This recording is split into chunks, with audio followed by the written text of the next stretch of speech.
नमस्कार मंडळी. कसं आहे ना, तुम्हाला तर माहिती आहे 2 दिवस पालखी पुण्यामध्ये मुक्कामी असते. मंडळी खोटं नाही सांगत, एवढं वर्ष झालं आळंदी ते पुणे आपण पायी वारी करतो. कारण का की एवढं लांब आपलं जाणं होत नाही.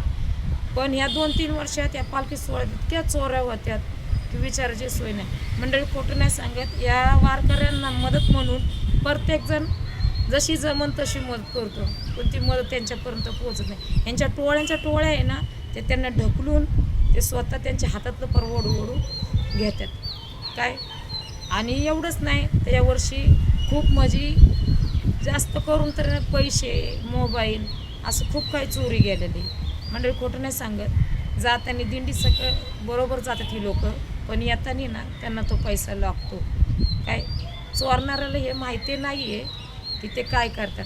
अहो देवसुद्धा यांना माफ करणार नाही हां. आणि ह्यावेळेस आपण प्रशासनाला दोष नाही देऊ शकत, कारण अहोरात्र ती लोक तिथं उभी होती. कडेकोट बंदोबस्त होता. पण तरी म्हणतात ना की ज्यांना असं चोऱ्या करायची सवय असते ना, ते बरोबर जे करायचं ते करतात आणि माती खायची ती खात्यात. तरी एक माऊलींनी काल एक शब्द केला की जाऊन दे, एखाद्या वेळेस आहे ना त्याच्या घरात काहीतरी कमी पडलं असेल म्हणून त्याने माझे पैसे चोरले असेल. जाऊन दे, कसं पण करून तो पंढरीचा राया मला परत सुखरूप घरापर्यंत नेल.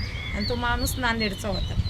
तर म्हणजे सांगायचा उद्देश एवढाच आहे की आहे ना, करणाऱ्याने आहे ना थोडा तरी पुढचा विचार करावा. कारण कसं आहे की हितच करायचं आहे आणि हितच भोगायचं आहे. जय भवानी जय शिवराय.